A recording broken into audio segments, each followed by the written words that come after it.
Hello అందరికీ. మా అత్త ఇచ్చిన చీరల్లో 1, 2, 3 డ్రెస్సులు కుట్టేసా. ఇది 4వ శారీ. సో ఈ శారీ కట్టుకున్నా కూడా అంతగా ఏం బాగోదు మా అత్తకి.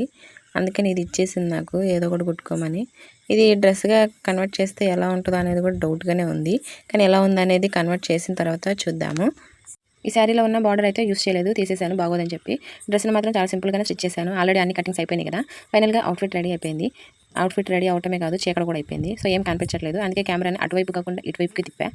మార్నింగ్ టైంలో కుడదామంటే సూర్యుడు దంచి కొడుతున్నాడు ఎండని, అందుకని కొంచెం చల్లబడ్డాక కుడుతున్నా. కుట్టేసరికి చీకటి అయిపోయింది, అందుకే చీకట్లోనే తీయాల్సి వచ్చింది. మళ్ళీ వీడియో లేట్ అయిపోద్ది కదా, ఏంటి ఇంకా పెట్టలేదని మీరు ఎదురు చూస్తుంటారని చెప్పి వీడియో రెడీ చేసేసాను. ఇలా నార్మల్గా స్టిచ్ చేశాను. And front side and hip దగ్గర కూడా నేను ఎలాస్టిక్ యూస్ చేశాను. కొంచెం ఈ మధ్య పొట్ట వచ్చిందిలే అందుకని. ఈ డ్రెస్ 3 in 1 అనమాట. ఇప్పుడు ఈ హ్యాండ్స్ని ఎలాస్టిక్ తోటి ఆల్రెడీ స్టిచ్ చేశాను. ఈ చేతులు మాత్రం అస్సలు నచ్చలేదు. తీసేయి అంటుంది. సరే ఎందుకో మరి ఇవి ఎలా ఉన్నాయో చూసి మీరే చెప్పండి.